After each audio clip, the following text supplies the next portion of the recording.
All right, we are live. Okay, here we go. Okay, so welcome back to Lloyd. Steve, I guess you can't see, but Lloyd's here.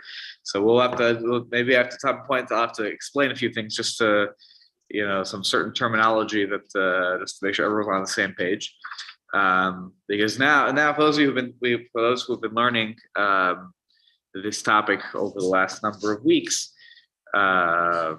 Maybe even a few months now, actually. There's a certain terminology you start to get the hang of. Things like grufa, ktuma, nispashal koltzorko, kamachal ledrusai. There's certain lingo that we become familiar with, which is a good thing to become familiar with these things. But it's like its own code language. Once you've decoded it, I told you at the beginning. I said it'll take a little time, but once you understand some of the key terms, then it's a lot easier to make our way through these simanim. Okay, so we are in Reish Nun Gimel.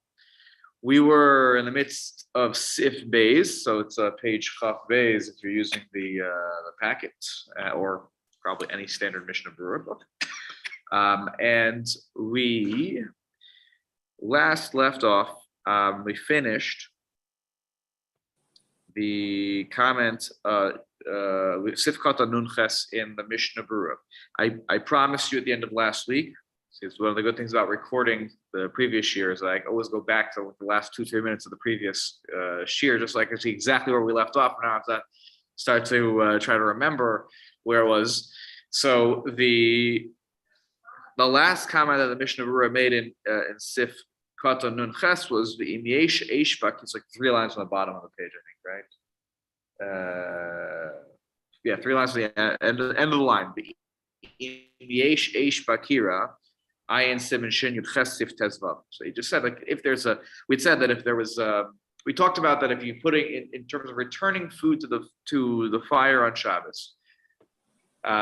We had certain conditions that needed to be met in order to return food to the fire on which it was sitting previously, right? In order to sort of continue the shehiyah that was, and not view this as a new act related to the food, in which case it would be, then it would appear to be, as the terminology was, nira kemevashel lechatchil. Looks like you're kind of you're giving the appearance of cooking, because you're using a flame or a location where the flame is normally used for cooking.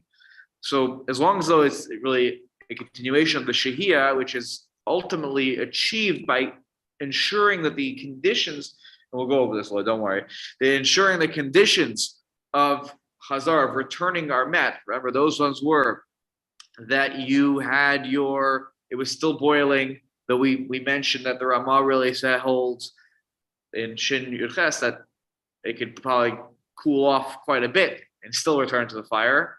And we'll speak about that a little bit more in just a little bit today when we take the next step in our learning. The second thing we talked about was it would have to be the Oda b'yado, still in the grasp of your hand. Below hinichal gabe karka, it couldn't touch the ground. Daito lahachzira, you have to have in mind mentally that you're going to replace it back to place it back on the fire. We said al gaba below avalatocha asur, has to be on top. It can't be within. Within is not acceptable. Within the kira is not acceptable. On top of the kira is acceptable. And then so this comment here at the end about the eish that the Mishnah Berurah makes, and he kind of sends you to Shin Yud Ches. You don't have it in front of you unless you have actual full book with you. So there, the Ramah makes a comment that says, the yesh mekil lomar dechol she'eno nosno al gabe ha'esh or al hakira mamish or aksamuflo, right? That when things are not on you don't put it directly on the fire or on a kira that has al gabe ha'esh. Leave it at that. And the Mishnah Berurah over there says, where did he say this? The imnosein al gaba mamish. If you really put it dafka right on top of the fire, let's say you do chazar right back onto a fire, not like on the thing that's over the fire, like stovetop, right, where you have the thing that it's not trivet, right? Grate. What was it? Grate. The grate, exactly. Thank you. The grate it keeps it above the fire. But if you're actually talking about putting something back onto the fire, chazara back onto the fire. He says, I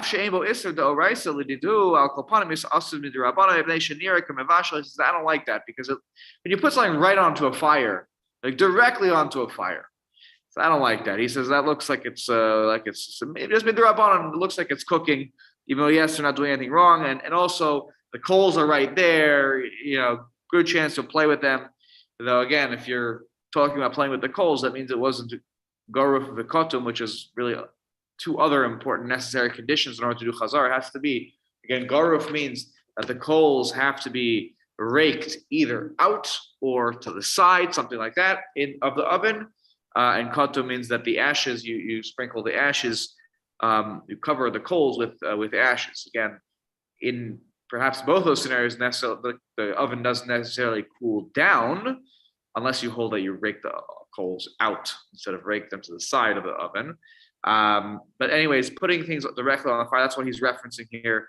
If there's an aish and you put something directly on the aish, that's a separate issue that we'll get to 2 or 3 years from now when we get to Shinyan Ches. But just know that that's an issue to put it directly on the fire. That's something that we deal with too much today, unless you're using if you're using a grill or something like that.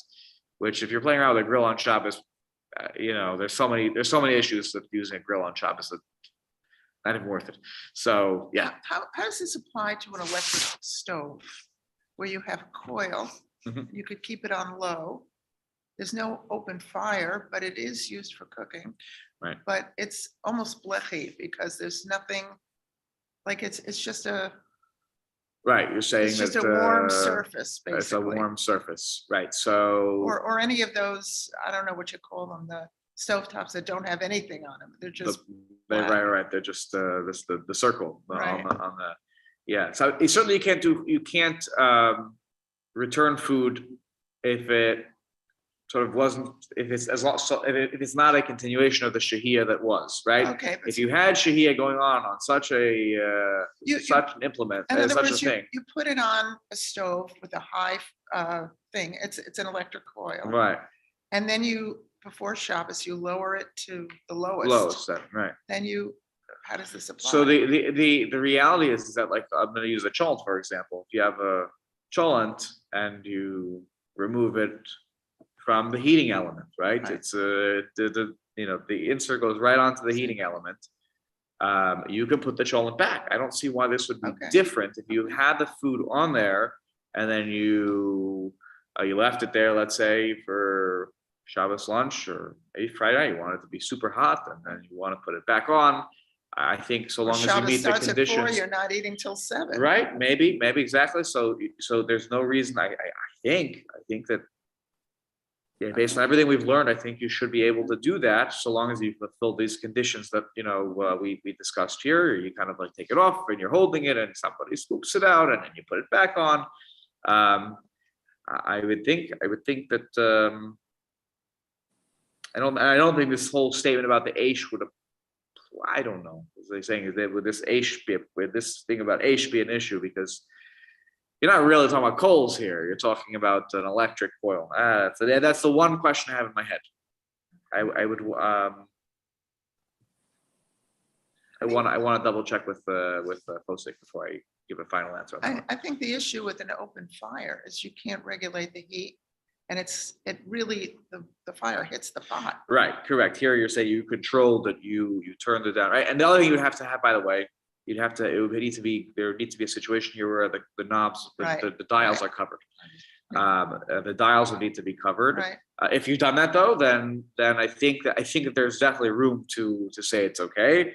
I would just want to double check this one thing, because you could make the claim that a coil that's red hot is considered Aish. That's the whole idea behind an incandescent light bulb being, the filament inside, not incandescent, That's the one with the filament, right? Yeah, whatever it's called. It's incandescent. Okay, incandescent light bulb. It has the filament, and so when the Rambam says when you have metal that's glowing hot, that's like avara. It's like the kindling a fire. So want to double check that, but there would definitely be room to say that should be allowed. Going back in time. Yeah. When they talked about slavery. Yeah. Punishment. Oh, they poured Lead. they poured lead, right? That was a different kind of burning. Yes. Yes, but we will talk about not the sreifa, the penalty, but we will get to a certain point. What happens? Can you pour? What happens if you pour boiling water over certain foods on Shabbos? This will become a whole question about coffee and tea, but when we get there. We'll get there in due time. Okay. All right. So that's where so let's begin anew now.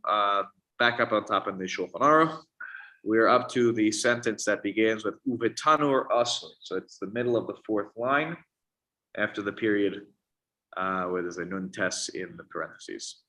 Okay, uvetanur asur lahachzir afilu hu garuf ekot. V'hu adin lechofach im hisiko begefes ve'etzim. Okay, so remember we had two other ancient ovens, the kira, which is perhaps the most important for us because post-kit, going back to the Ramah already, right, and probably before him, the modern day oven, whatever it was in the modern days of the Ramah in Poland, were compared to a kira, and to this day that is the accepted practice in terms of how we treat our ovens, that we treat them like a kira for the purpose of halacha. But again, in the ancient world of the Talmud, so there were two other contraptions. Again, the kira was one that had two spaces on top of it where the heat was rising up and you could put a pot on top of it. The tanur was one that had a wide bottom and a narrow top, one spot where you could put, so you imagine like a triangle where the bottom was probably where you put the coals underneath, and then the heat all rose to one spot, and then you could put a pot right on top of it. Again, in all these, you could have also put the pots down into these ovens. So in the tanur, the ancient oven, asur lahachzir, you cannot return it to the fire at all. Now, this is not a surprising position, at all. We even talked about when it came to shehiyah, the first opinion of shehiyah, we didn't allow shehiyah with a tanur. And it's true, I grant you that the second opinion that we had seen had basically allowed shehiyah in a tanur under certain circumstances. So there is that possibility, but if let's say you did use a tanur for shehiyah because you're following the second opinion, you cannot return it to the fire, even if it's garuf ekotum, even if you had raked the coals and you had covered the coals with the ashes, not going to work. V'hu adin lechofach, even a kofach, which is also has a one hole on top, but it doesn't have that triangular shape where it kind of has the heat going and focusing on that one spot.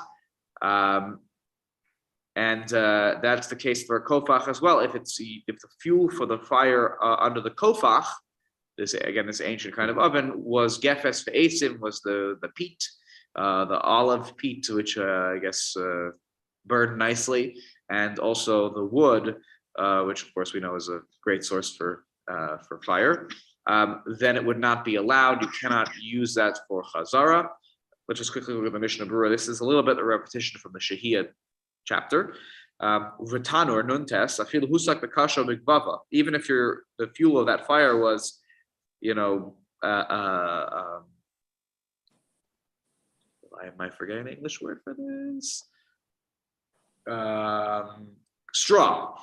Sorry. Even if it's made out of straw, I didn't sleep a lot last night.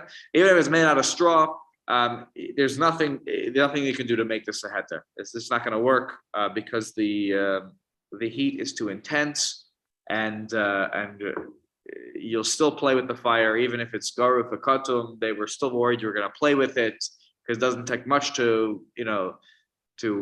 make a big, to continue to make an impact on the heat in a tanur. Okay, again, tanurs are off limits. Not something that's so lamaisa today, but good to know. Samech v'hodin lekofach v'halo lo hutra chazara lekule ama ela begrufa. Chazara is only allowed if you have grufa or ketuma, right? Whether you have to have rake the coals either to the side of the oven or cover them with ashes. there's no starting position where you can do anything unless you've done rufa or ketuma. Shehia, we talked about scenarios where you can get away without it. Uvetanu v'chofach, in a tanur and a kofach, shehevlam rav, the steam is so abundant, it's so hot. It's like the United Kingdom currently in the oven. So lo mahani grifa. So grufa doesn't help. Right? Trying to rake the coals and maybe that dissipates the heat or something, or it doesn't help. It's just there's too much heat in these two types of ancient ovens, and so therefore the rabbis wanted to stay away from these when it comes to chazara. Okay, just like in Sifal, when it came to Shehiyah, we also had some reservations about these two types of ancient ovens. All right, now let's get back to some more practical halach. Okay, any questions to this point though? In person, Zoom? Okay, we have one of the biggest crowds, by the way, that we've had in a long time. There's 6 people now. Amazing, it's great. Wonderful. Okay. Samach Aleph. Sorry, let's go back to the Ramah, last line on the page, on Chaf Beis. The Ramah now, and as you'll see when you turn the page, the Ramah is now going to take the mic, and he's not going to give it back to the Chaber for quite some time. So let's hear what the Rav Moshe Isserles has to say. V'dafka she'atavshel mevushel kol tzorko. And here's an important note. What's he talking about? It says specifically that the food has to be fully cooked. So the Mishnah Berurah quickly clarifies here. If you look at Samach Aleph, Kai Aresha. This is going back to the beginning of Sif Beis. That if you want to return something to the fire, another condition that you have to have is it has to be fully cooked. There's no machal ben drusai, heter here. Why? Da Amar, from the page in terms of the Mishnah Berurah, and we'll come back for the Ramah, to finish the Ramah. Da Amar, afilu b'Shabbos mutar lahachzira al gabe kira shahakdera otachas. Even on Shabbos, you are allowed to return something to the fire on top of a kira when the pot is boiling. But that's explained when it's only fully cooked. It's not fully cooked. It's a very simple reason why you can't do chazara. Unlike shehiyah, when you put it back onto the fire, now what you are doing is an act of cooking. It is not fully cooked. It's half cooked. And where we said by shehiyah, okay, so we have a lot of heterim where shehiyah, right? When you leave it on the fire from Erev Shabbos into Shabbos, where I'm not making an act of cooking on Shabbos. So we said that that's okay, as long as it's partially cooked to the point that it's either a third or a half cooked, what we called machal ben drusai, the bandit who would eat his food on the run, so he didn't have time to fully cook everything. Here, if you put it back on the fire on Shabbos, you violated a prohibition from the Torah of cooking, because you are cooking. That's why you have to be fully cooked. Nothing to do with the rabbinic laws here. He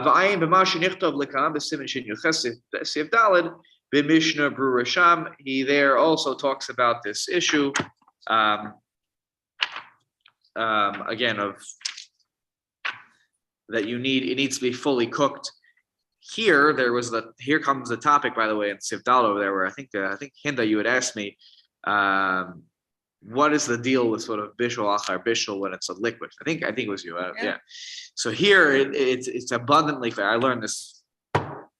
Sorry, it's just crazy to say now. Probably 10 years ago, so I didn't remember this passage, but it's very clear here that tafshil. The mechaber says tafshil shnizbashal chol tzorko yesh bo mishum bishul imitztanin.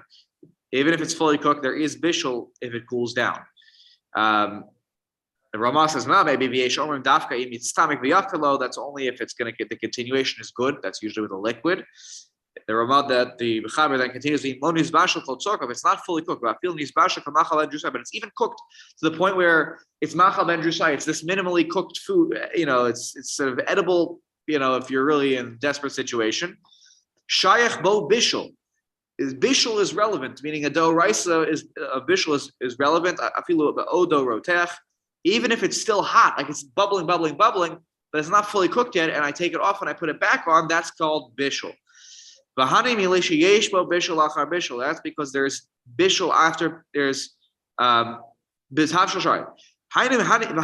All this that that there's more cooking. That's sheyesh bo bishul achar bishul b'tavshul sheyesh bo mark. That's when there's liquid. It's a marak, like a soup, like a liquidy kind of substance. But if it's yavesh, he says here mutter. Then you can put it back. There's no bishul achar bishul when it's yavesh. When it's liquid, there is bishul achar bishul. One of the reasons that's cited here for the fact that you could still say that there's bishul achar bishul. Kevin, the Mishnah Berurah writes, Kevin the she'azil chamimusa v'nitztanen. Right, the heat has dissipated from it. Batel mimenu shem bishulo harishon. It's not. It is cooked, of course, from a scientific perspective, but from the halachic perspective, it's no longer what it was. And when you reheat it, from a halachic perspective, that is considered a bishul sheni. There is a change, a serious change that is happening there. Okay. But there's no real reason for this. It just seems like an axiom without a. I hear. Yes, meaning you could make the case that certainly from a scientific perspective, but from a culinary perspective, right? It's cooked. Once it's cooked, and it's cooled down, and you're reheating it is very different than cooking from scratch, no question. But this is undoubtedly the. I want to say I don't want to say unanimous because maybe there's an opinion that disagrees, but this is certainly the overwhelming consensus of how to explain the Gemara. Which again, I think you go back to the Gemara on Shabbos. I think that is the pshat to how to interpret the Gemara about this issue. But I remember you would ask that, so I remember coming across this. Anyways, but we'll have a full treatment when we get there. How does that apply to plain water? I mean, it's not soup. It's just. So if you reheat water on Shabbos, it's a problem. No question. You reheat water, even if it had. There's no consideration of cooking because it's just water. Are you trying to make the case for why it does make sense that there should be more bishul after bishul for liquid? Because at the core, it's really water and. Water, all of the restrictions that use the word cooking don't seem to apply because you're not cooking water. There's no concept of it being finished or partially finished. It's an interesting svara, by the way. Maybe that explains that concept. But on a practical level, what you're saying is absolutely the accepted approach, that there is no consideration that once water has been boiled and then it cools down, that suddenly now you can reheat it again, and that's not cooking. No, it is cooking for halakha purposes. And I hear the point you're making, which is at the end of the day, it's still water. It didn't change. Like cooking is an act where you change it. That's how you wouldn't call raw chicken like still chicken. It's just cooked now, but you've really changed you've changed the flavoring and the substance. Again, with a soup, though, you'll argue that the flavor also changed, but maybe you'll argue that it changes more when you cook it. Well, while we're on the topic, yes, I was going to ask a similar question. I think dealing more with shahia. So Erev Shabbos, how far in advance do you have to put up your urn? How hot does it have to be? I think before Shabbos starts. Good question. I would think that the answer is it needs to be. Steve Smith's going to get a kick out of this because what he just said will totally make my answer not make any sense. Because if you're really once it's technically kamachal ben drusai, right? It's halfway to boiling, let's say. So we talked about the poskim will say, okay, if it takes typically 10 minutes to boil the water, this much water in such a contraption. So 5 minutes in, you're okay. You're good. You're good. You don't even need to cover any of the dials or knobs.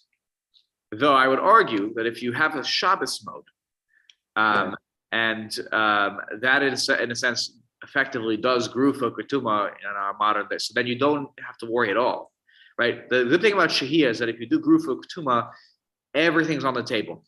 Everything's on the table. You could always put food on the fire beforehand, and leave it on because it's grufa ketuma.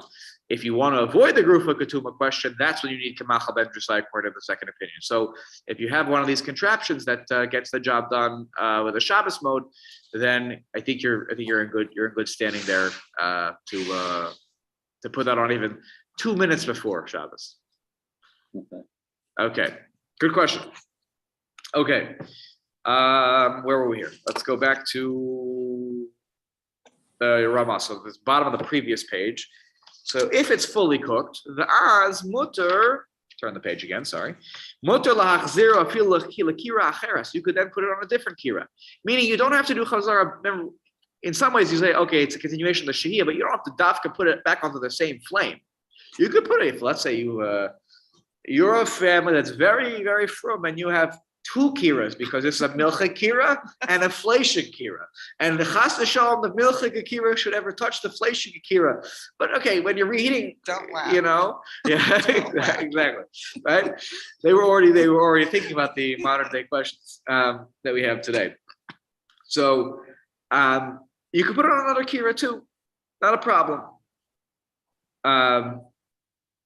And he continues and says, but if it's not fully cooked, but then you can't put it back onto the same place where it was before. You can't say, oh, it's just a continuation of Shia. No, we're not. In some ways, yes, they allow that under certain circumstances for Chazara, but they also can't avoid the fact that that's Bishul. So that would not be allowed. Samach Beis, in the Mishnah Berurah, that you can return it to another Kira. Let's say it's on a hotter setting. Kira number 2 is on a hotter setting. So as I told you before, if you can return things to the fire because you fulfill all the conditions of Chazar, it doesn't matter how hot it is. So it's okay if it's 500 degrees, doesn't matter. You say, oh, what about the ancient Tanur? Okay, the ancient Tanur is what it is. We follow the halacha today that our ovens are like kira. So if let's say you had one of those, you could control the temperature. One of the crock pots that were there's some crock pots where I think it's not just like low, medium, high, but they have like a digital dial where you can really kind of set them more accurately. I don't know. At least when I was shopping for one a few years ago, I saw something I thought looked like that. But you could turn it up very high before Shabbos, not a problem. So where are we here? So he says here, even if it's hotter than the first one, it's just chazara, b'shari, and that's permissible. Let's say instead of doing shahiyah before Shabbos, you did hatmana with this pot. In a davar she'ena mosif hevel, it's in a pile of, and this will make more sense in a few weeks. It's in a pile of olive scraps, and I think we call that peat, right? So you put it up, it's literally tamun. It's completely submerged in this thing and covered on all sides by this substance that is very hot. And it's not Mosif Hevel, though. The olives are a bad example because that might be Mosif Hevel in the Gemara's opinion. But let's say it's completely subsumed in it. You heated this thing up beforehand, but it's not Mosif Hevel. The heat is not continuing to increase. It's just going to sustain that heat for quite some time. And Ubishabbos Bala Hoshiva Lakira. And then you take it out of this thing on Shabbos, and now you want to return it to a heat source, like the Kira. Let's say it was on the kira, now you want to put it into this pile that's retaining heat. Sir, that's not allowed. That is a new action, right? It's not a continuation of the shahiyah beforehand. That's the problem, right? The lumdus of this whole situation is that it is chazara is an extension of shahiyah. But if you weren't doing shahiyah in the first place, then you can't extend something that wasn't there. And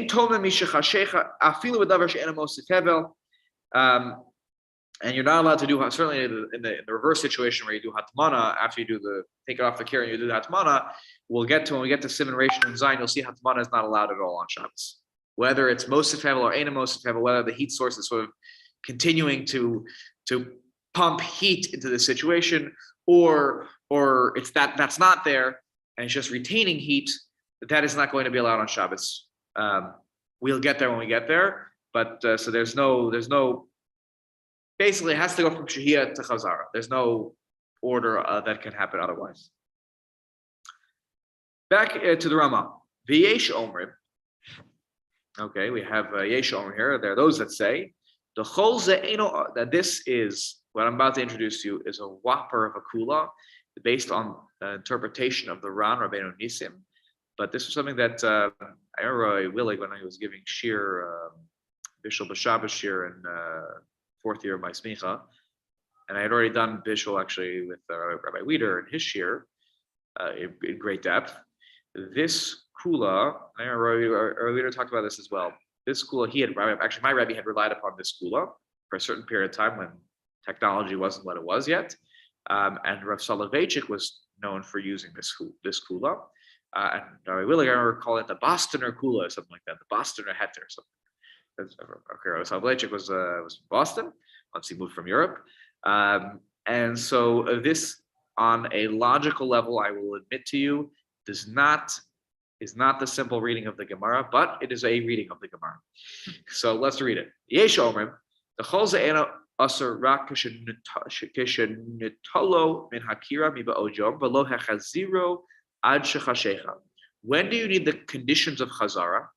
In your hand, still hot, don't put it on the karka, you have to have in mind. When is this all relevant? It's only, the Gemara's whole scenario was when you take it off the fire Erev Shabbos and don't return it to the fire until it is dark, meaning it's Shabbos. One unique scenario. You took it off the fire Erev Shabbos and you return it to the fire on Shabbos. If you want to attempt to do that, that's when Chazara is necessary. That's when Chazara is necessary. When it was you're putting it on anew on Shabbos, essentially. But aval im lekocho misham mishachashecha. But if it was on the fire when Shabbos started, and then once it's dark after Tzeisa Kochavim, so it was there the whole twilight when it's a suffix. When does Shabbos exactly start from from a halachic perspective? We are machmer to start once the sun sets because we don't fully understand the twilight period. But if the food was there the whole twilight period, over the fire, and then you remove it sounds like. Afilu hinichu al gabe karka. You take it, you put it on the ground. Mutter. You can then return it to the fire. All the Tanai Chazara fall away once the food had entered into Shabbos on the fire. There's no necessary, I gotta hold it and make it this mishuga, nothing. It's all off the table. You could just put food back. Now, what this opens the door to, and by the way, let me just read one more line here. Important line, of course. The Rama adds in, V'chein nohagin lahakel b'tanurim shalanu sheyesh lehem din kira. V'somchen asman al divrei hamakilin. V'tov lahachmer. The practice was to be lenient that our ovens are treated like kiras, which we had already seen that. That was something we had already seen. And he said we rely ourselves upon those who are lenient, namely this interpretation of the Ran, which of course opens the door to a lot of opportunities to heat things up. Though of course the Rama throws in v'tov lahachmir, but it would be good to be machmir. But he does acknowledge that the practice was not to be machmir. V'chein nohagin is a statement of fact that this was the practice of Ashkenazi Jews. So, yeah, go ahead, Lloyd. So according to this, it's possible to have something on the stove. So you have chicken, why not? Yeah. Friday night, heated stove, feed everyone, then put it into the refrigerator. Yes, I was going to talk about that exactly now. Yes, correct. So I'll just say if you can hear, Lloyd was just saying that let's say you have something that was sitting over the entire twilight period. Okay, what we call Bein Hashmashos. The entire Bein Hashmashos, you had a chicken, correct, and it's on top of your oven. And this is what my rabbi described that he used to do. He used to have a sheet over top of the oven, like a blech. The fire was on underneath it, so it would make the blech warm. It's sitting there the entire time. And for Tesai, for Banish Mashas, that they would take it off, whatever they want to have for lunch, they put it back in the refrigerator. This I believe Laura Soloveitchik would do as well. And then the next day you'd pull it out and you could put it back onto the blech without having to worry about any of the Tanai Chazara. Grufa Ketuma you still have to have. Okay, that's not a question. But the other things you don't have to worry about. And even though yes, you cook on top of the stovetop, and usually we would say that's near kamavasha. All that falls away. All that falls away once you have these conditions met. So once you've done this, according to this opinion, it's one unique opinion. I'm telling you, the other Rishonim don't agree with this reading of the Gemara because you can understand. Really, you're gonna say Chazara is only when it's like you took it off the flame beforehand. You have to hold on to it. Think about it. How long are we talking about here? We're talking about the 5-10 minutes before Shabbos starts because you have to hold on to it. You have to have in mind. I'm going to put it back. And now it's Shabbos, so I hear the theory that your Mishnah is going to explain the theory behind this, but it's not the pshat. Put it that way of the Gemara. Let's take a look at the Mishnah Berurah, and then we'll pause here for this week. Now that I've left you with a whopper of a cool, which you should always keep in mind, by the way, if you ever find yourself in the scenario where you took your hand off the cholent pot, right? So you have upon what to rely, right? This is the cholent pot case. The cholent is over the fire the entire Bein Hashmashos, then the whole day, the whole night as well. If you put it down on the counter and you took your hands off and you went away, like, oh my gosh. So remember the Ramah's cooler here. This is quite the leniency. Even if it's not always strive for, ideally, you have it always there as a fallback. I would definitely say, you shouldn't say, the food is now usher because I can't.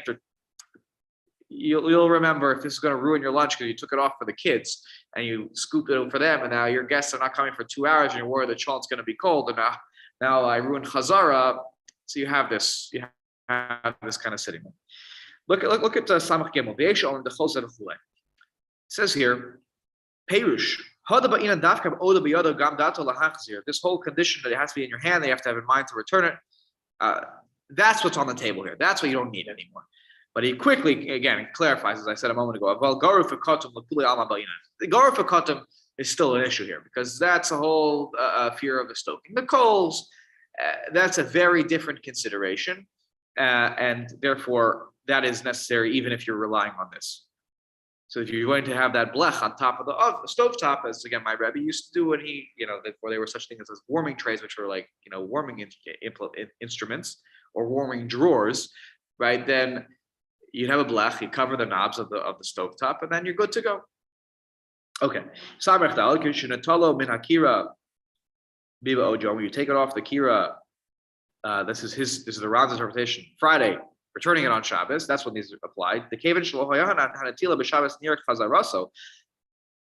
Kepeula Chadasha. It doesn't look like a returning, right? It's the first time you're putting it on the fire on Shabbos. Therefore, it's hard to view this as a continuation unless you are continuing to hold it. If you're continuing to hold it, so then it's a different situation. Otherwise, it looks like a peula chadasha, looks like a new action. V'have kenose lechatchila, and you're putting it there lechatchila umevashel. It looks like you're cooking.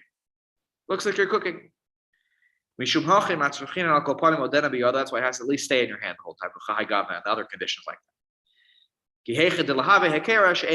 That way, it's clear. I'm just returning it to the fire. It's not putting it on lechatchila, and therefore it looks like an act of cooking. So there just be an act of continuation, like of the shehiyah that was before it. Looks to who? Right. So it would appear to somebody who wasn't in my house on Friday night and is in my house on Saturday morning. I don't think it's that, because as I maybe hit the point this out a week or two ago, you could just tell them, or they could see that you just took it off and you put it back on. I think it's nearer, and even in some sense, to yourself, that this is an act that gives the appearance. This action of the easier one is putting something in the oven. When I put something in the oven, it is the action that looks like cooking. I know it's not cooking. My spouse knows it's not cooking. The guests know it's not cooking because I told them so also. I said, inspect the food before I put it in, right? You can get around that, but the rabbis were not comfortable with something that gave the appearance of cooking, that the action itself looked like you were doing cooking.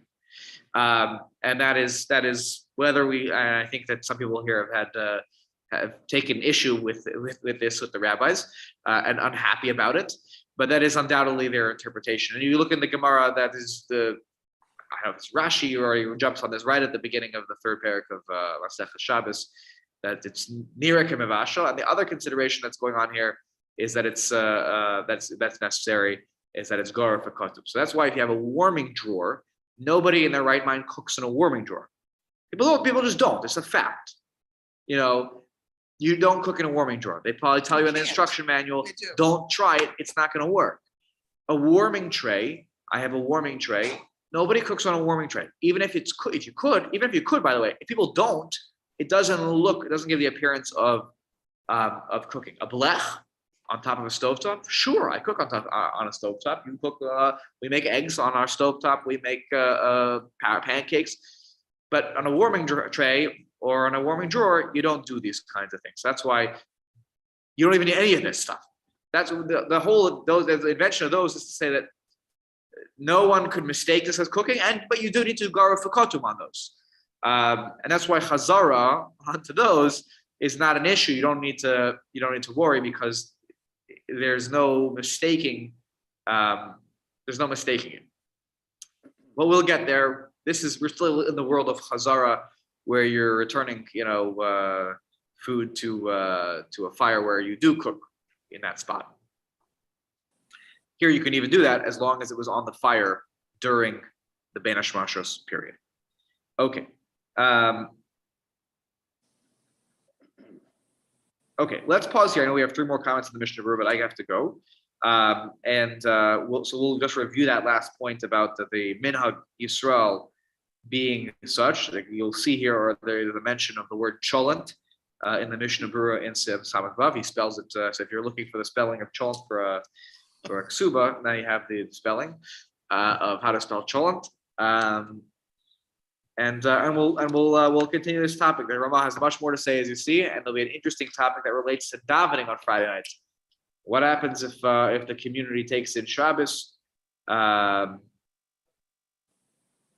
Anyways, and the pot is in a certain place when they say Baruch Hu. Okay, we'll talk about interesting cases, but it relates to taking Shabbos in early. You take Shabbos in a little later. The community takes it in a little bit earlier. We'll talk about that. Don't freak out if that's making you worried. That's nothing to worry about on that one.